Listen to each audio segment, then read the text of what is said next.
Okay, we are going to get started. It is a couple of minutes past 12 o'clock.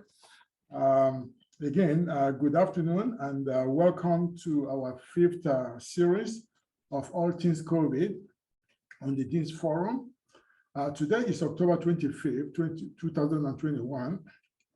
We have touched on every aspect of COVID-19, its impact on our daily lives, how we became resilient to deal with some of its negative impacts with our work and schooling. We talked about the emerging variants of interest. We talked about vaccination and the optimism for a return to normalcy someday. Today, we have Ellie Broughton, our very own Coyote clinic nurse, to share with us her experience with the clinic in the midst of the pandemic, our partnership with Parker County, with Parker Hospital District, her daily contact with patients, and answer some of your questions. But before I do, I have a few updates of interest. The updates of interest I have is that the month of September was not a good month for our children because more children contracted COVID-19 and died than any time since the pandemic.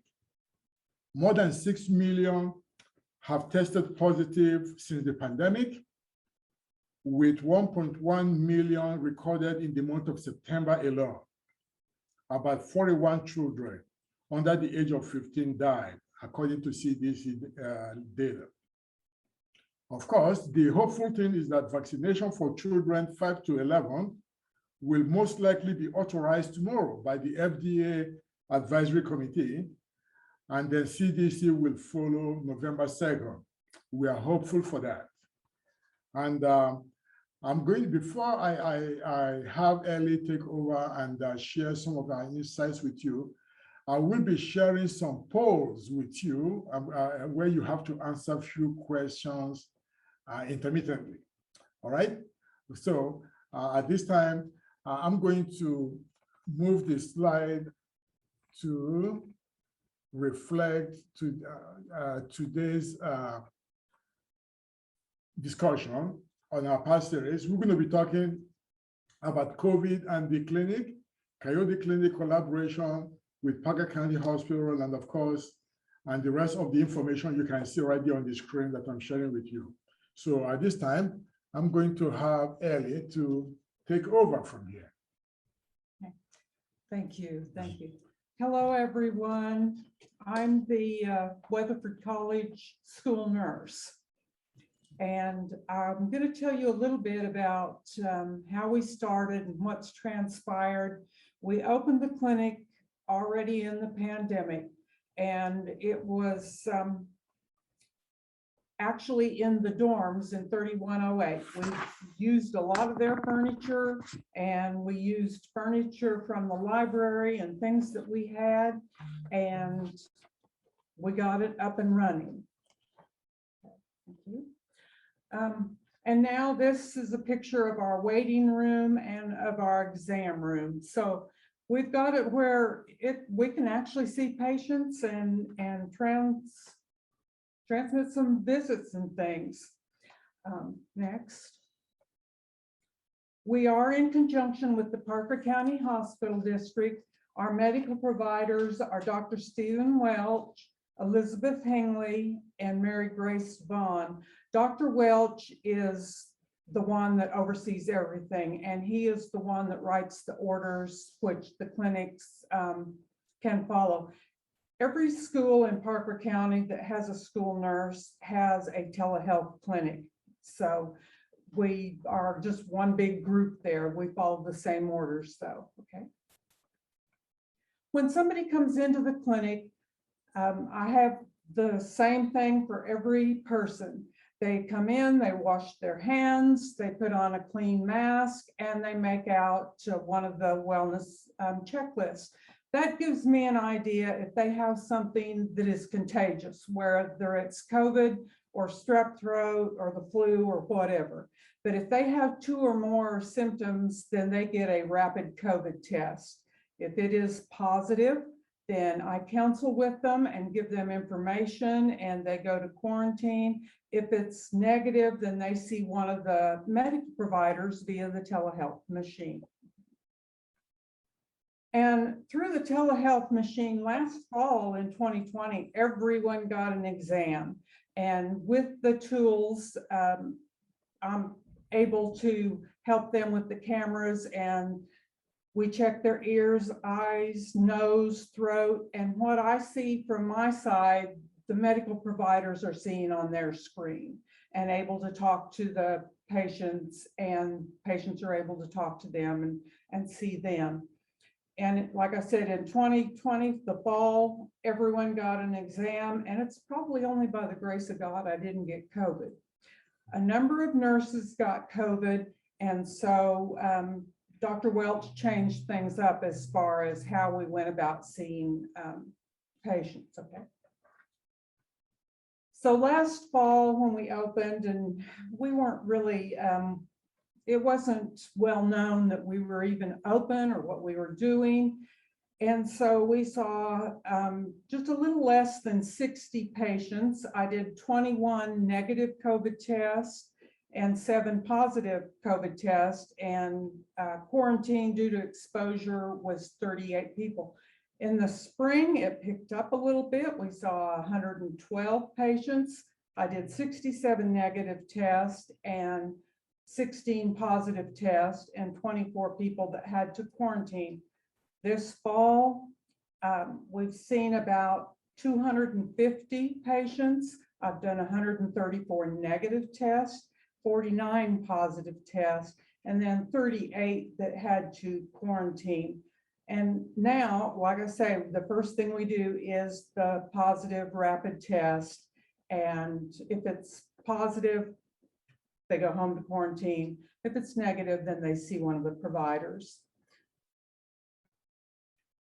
The kind of testing that we do, we have the rapid test, the Sophia 2, which is an antigen test, and it detects proteins from the virus, and that's a 15-minute test. I can also do a rapid strep, rapid flu on that one.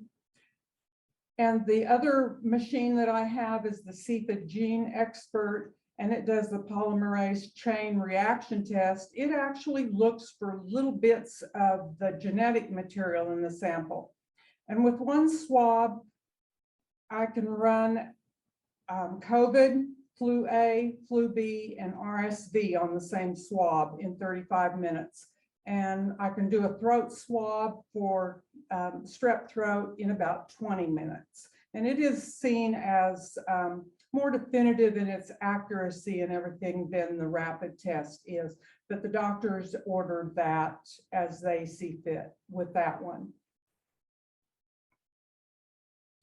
Now, what is the treatment that's handed out in the clinic? Generally, it's treat the symptoms only. Dr. Welch believes if you're young, if you're healthy, the body's going to fight COVID and win.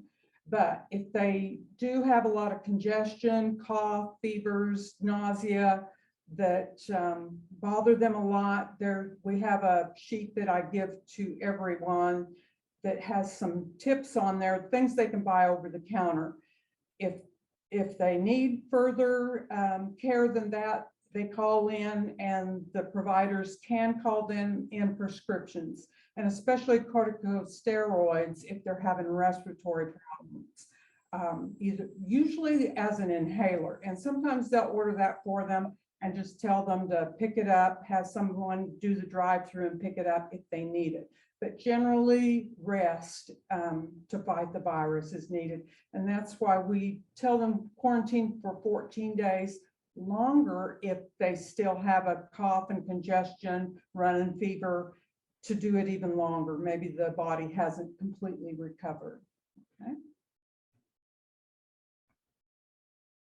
So some of the things I've noticed so far, and these are just my observations that I've noticed, and also from working with Melissa Whiteman in student services, because I'm helping in coordination with them to gather information and counsel students. But some of the things that I've noticed have been, because people ask me, how can you tell if they're going to test positive? Well, I don't know, actually. If they have a loss of taste and smell, that seems to be a pretty good indicator that they might test positive, because not all people have fevers, not all people have respiratory issues. Some people have tested positive and all they had was a headache. So I felt like fear was the greatest motivation that brought people in, and probably fear that they might have COVID and be spreading it to other people and they didn't know. That seemed to be, they're caring for one another. That's a plus. Started this semester to see people that were fully vaccinated for COVID test positive. That was employees and students. And emotions run pretty high with the possibility of testing positive. And I felt really bad for some of the students, especially the international students that were, or those that were from out of state, and they were a long way from home. And I felt bad for them, and I check on them. Some people did question the accuracy of the testing. And so I would relate that to Dr. Welch, but he says, this is the best we have. And so we went with that. Many expressed some displeasure with quarantining. Not everybody liked to quarantine. And I found that some people maybe had been sick all week and they were not quarantining. And so education was a big part. And a number of people still, I feel like, really don't have much knowledge about COVID, I guess, because when it affects you, that's when you really seem to learn about it. And all are given information, even if they test, I give everybody information about COVID and the Weatherford College guidelines and how to keep themselves and others safe. So going forward, we're starting to test more now for strep throat. We've had a number of people have strep throat, flu A and B. Allergies produce a lot of the same symptoms that COVID does. And so a lot of people come in, they've got a headache, their nose is stuffy, maybe they've got a little cough, sore throat, and when we examine them after they've had a negative COVID test, they're told that if they take an antihistamine and a decongestant, and they do get better. And I check on them also to make sure that they're getting well. A number of students are now fully vaccinated for COVID. We're recording that data, and employees also, and they're asking what vaccine they had and when that was. And we're handing out copies of fact sheets for most common conditions that come in. I truly believe that by the time students are finished at Weatherford College, they ought to have a better idea of how to take care of themselves in the adult world.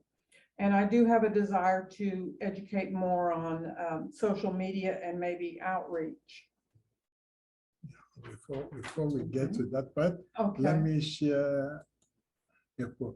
Now I'm going to launch a poll. I would like you guys to answer these questions to this poll. Now, can you guys see the poll? Okay. Yes. Okay, good. All right, go Yes. ahead. Answer those questions. Number one, what area or territory of United States has the most vaccinated population?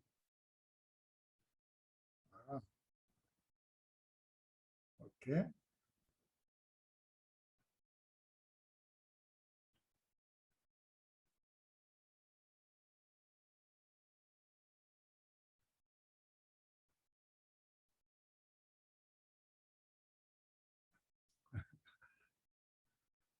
Don't Google your answer.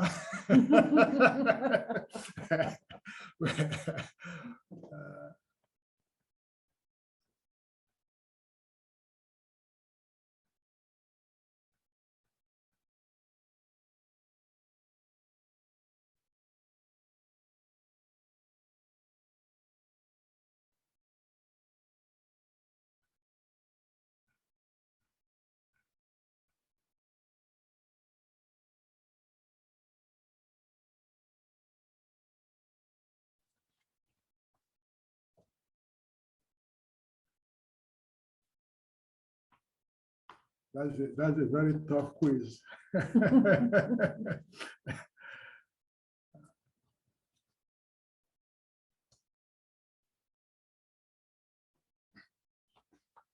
All right, I'm going to share the answers with you guys. The very first question, what area or territory of United States has the most vaccinated population? And the answer to that will surprise you, and that is Puerto Rico. Puerto Rico has the highest number with about 81%. 81% of people in Puerto Rico vaccinated overall.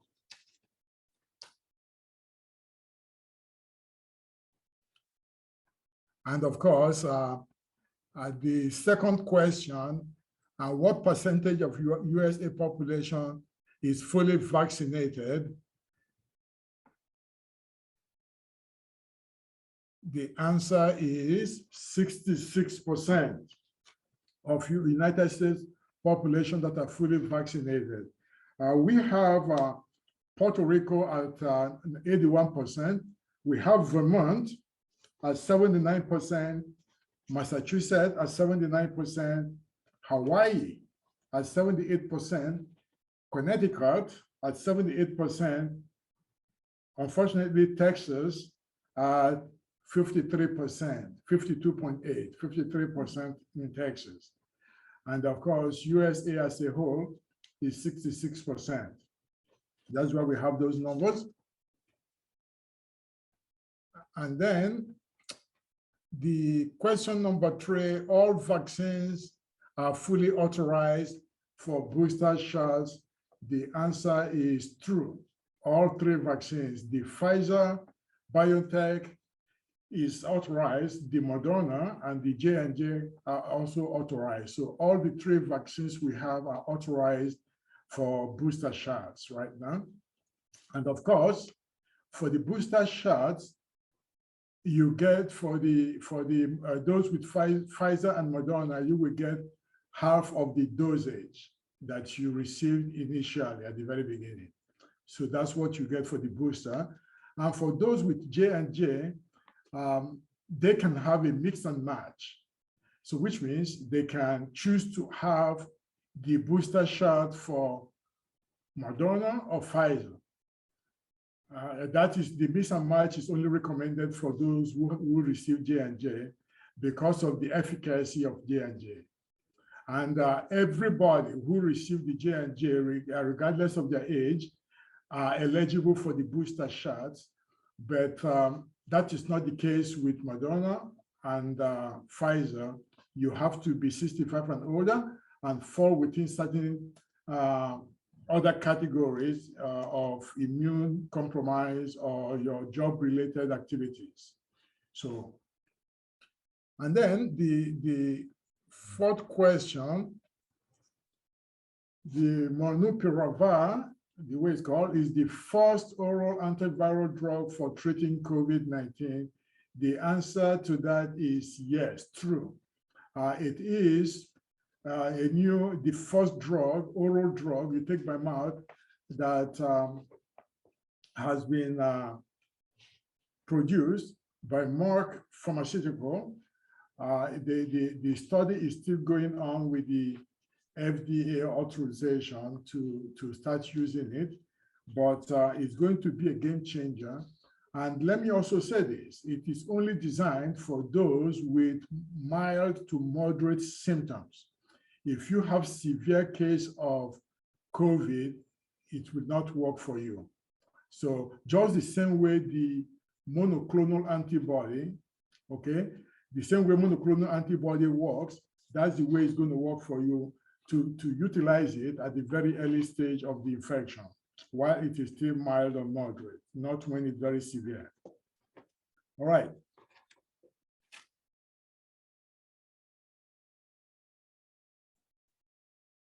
Any question? Now I'm going to open this for, I'm going to open questions. I'm sure some of you have questions for Ellie. Let's see what is in the chat room.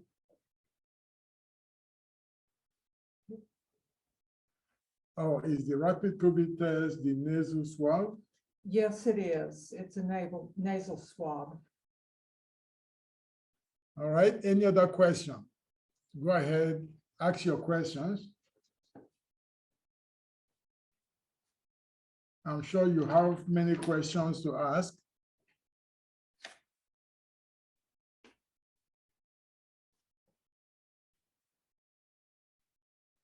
One of the things that the Coyote Clinic has been very helpful for us overall because it is free.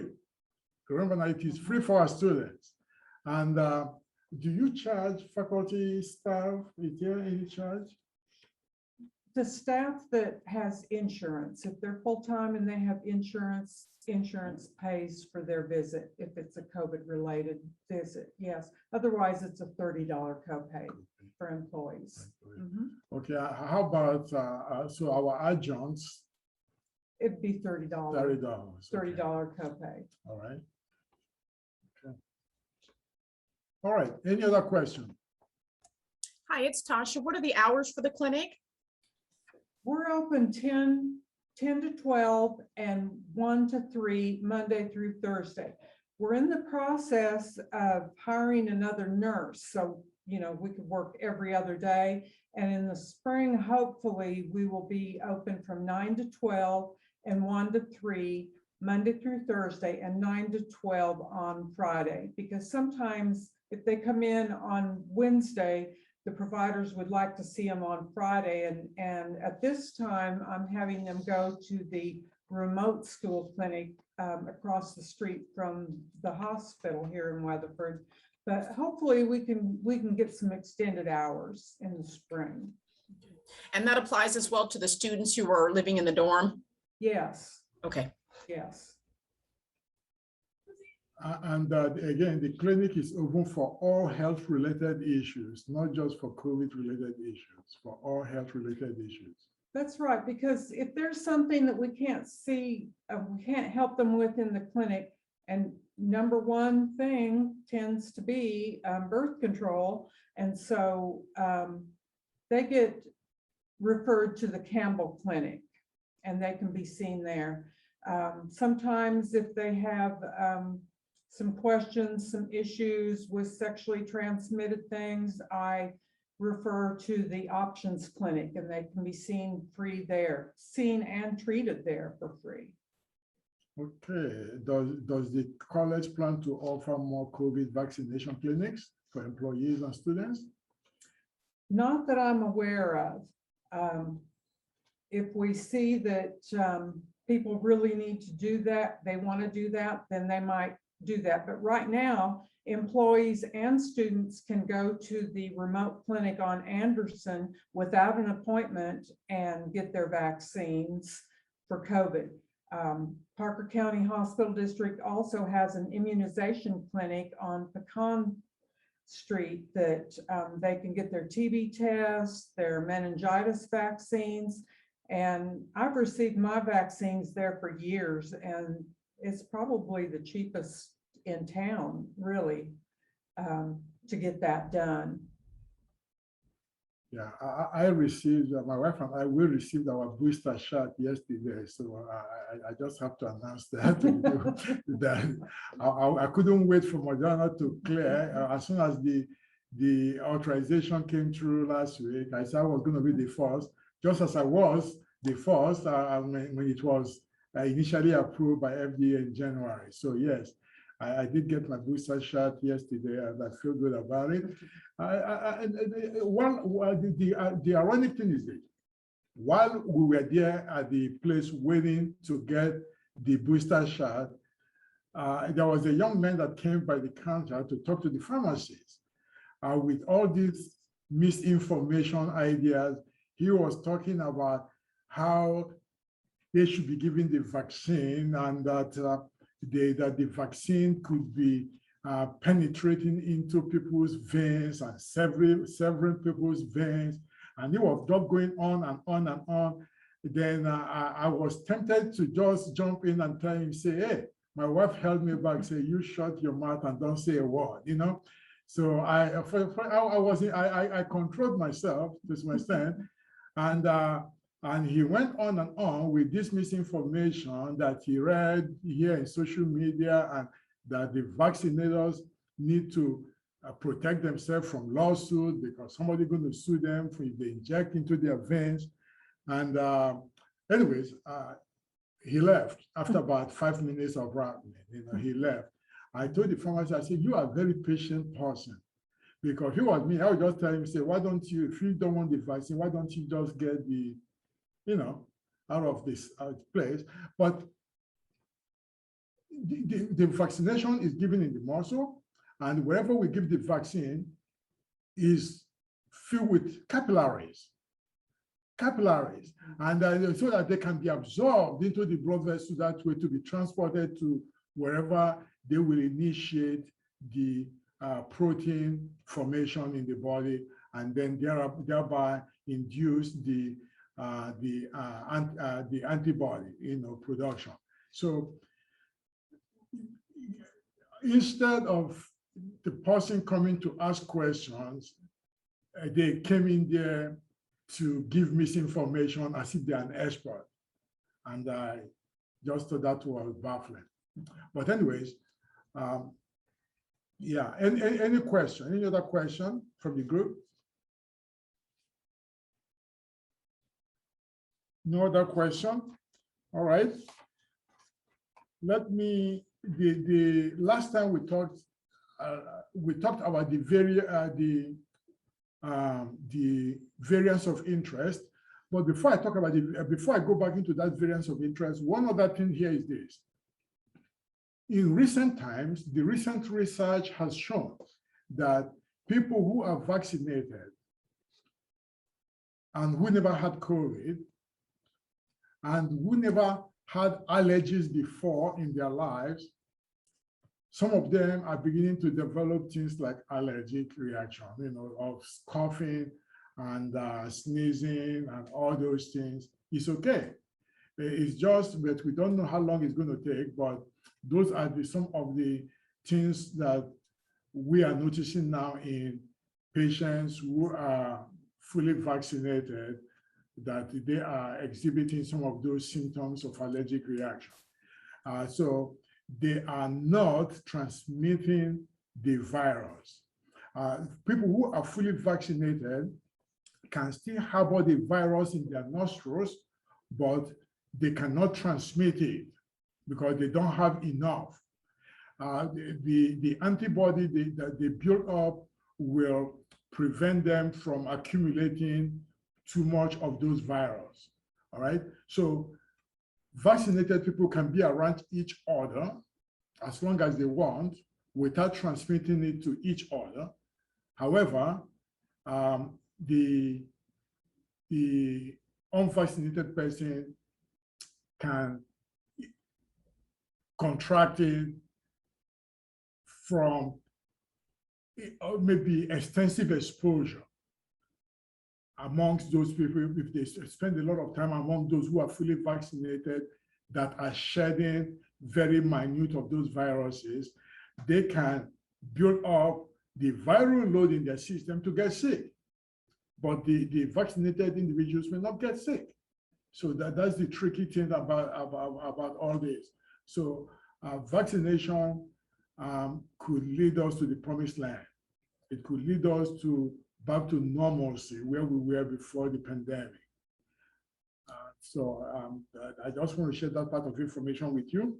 And in terms of the variance of interest, of course, in recent time, we are noticing an offshoot of the Delta variant that is more prevalent now in United Kingdom.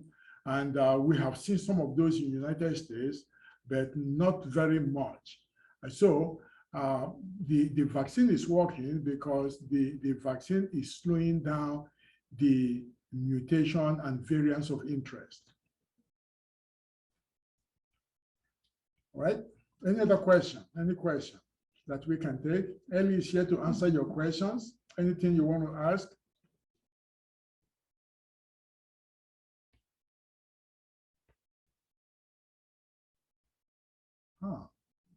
No question? Okay, maybe I have questions for you guys.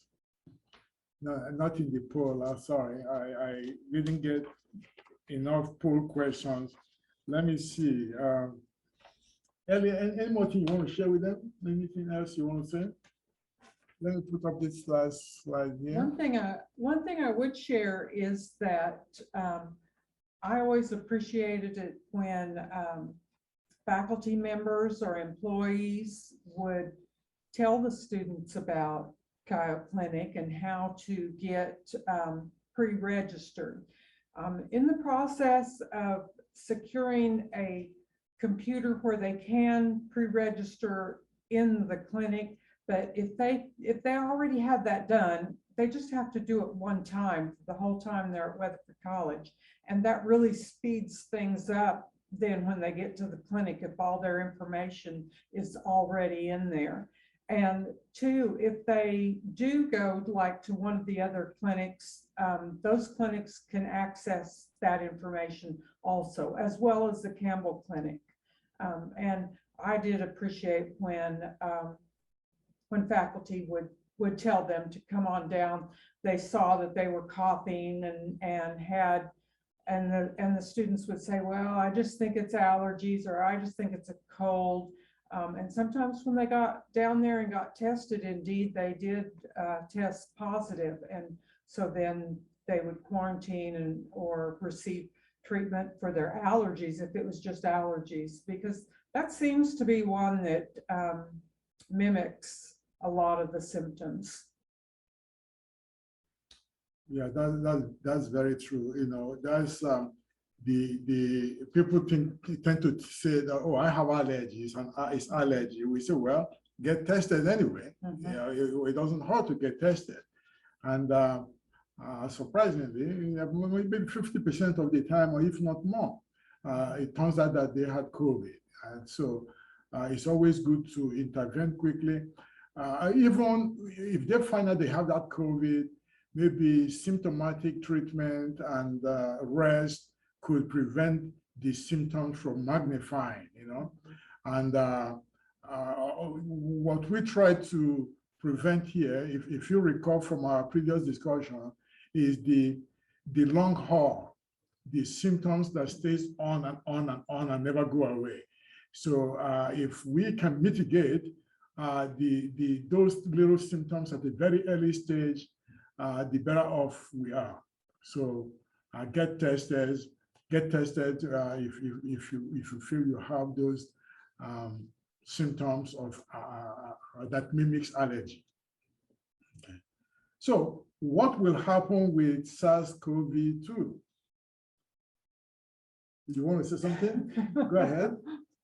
Well, I've not.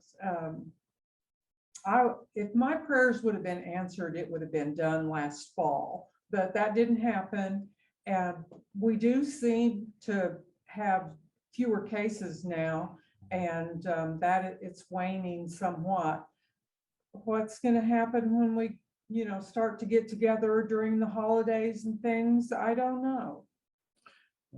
Yeah, I think so too. Yeah, but I'm very hopeful though. Mm-hmm. I'm very hopeful of what's going to happen tomorrow with the FDA Advisory Committee and what's going to happen November 2nd with the CDC Advisory Committee.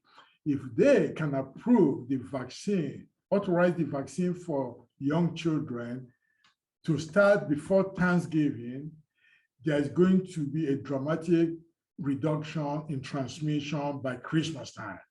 And so families can get together a little bit more by then. So that's very hopeful. And that also is going to increase the population overall who are fully vaccinated. That's also very hopeful. That's a very good sign to come. Will the SARS-CoV-2 be around for a long time? Of course, yes. It's going to be around here for decades. Okay, it's just going to be just like we have the other SARS-CoV, coronaviruses like the flu. That to the extent that if majority of us are vaccinated, then people who are going to be exposed and probably contract the COVID will be little babies, the newborn. Once they have it, their symptoms will be mild, then they get of age, we give them the vaccine, then they're okay. They're part of the system. So that's how we are going to be seeing COVID in the future. Hopefully, if we can increase the vaccination rate and thereby minimizing the mutation and the variants, that will be the goal. So I'm hopeful. All right, any other question?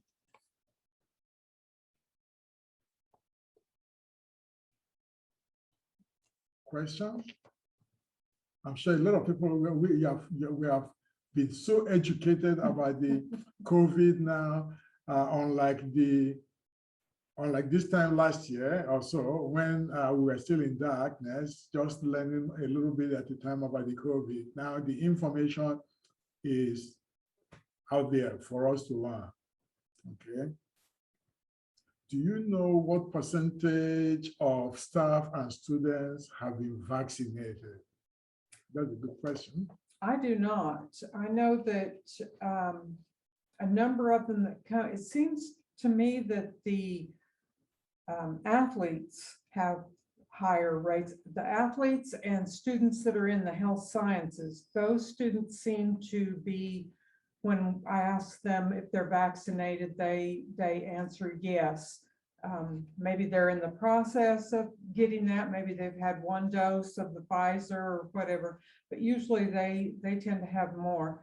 Parker County Hospital District came on campus and we pushed it out to social media and we emailed every student that they were going to have a vaccine clinic here, and only 6 students responded.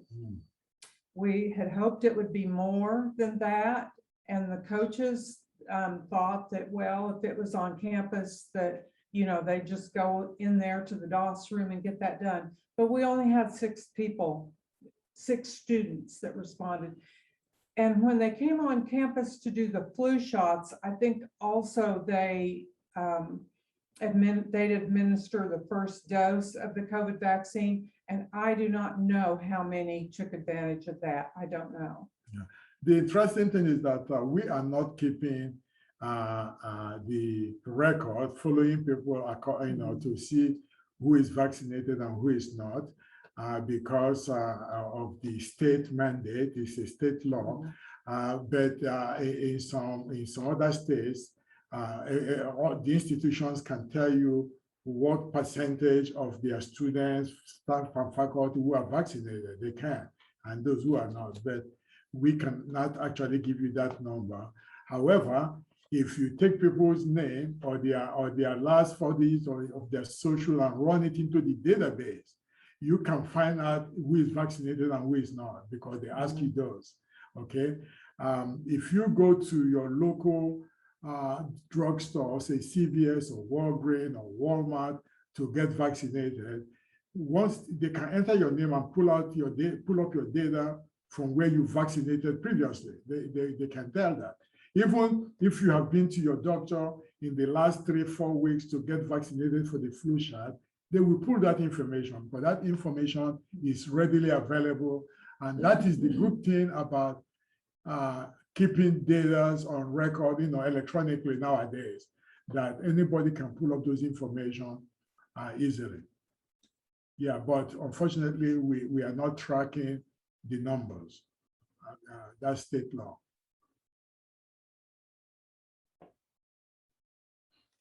Any other question?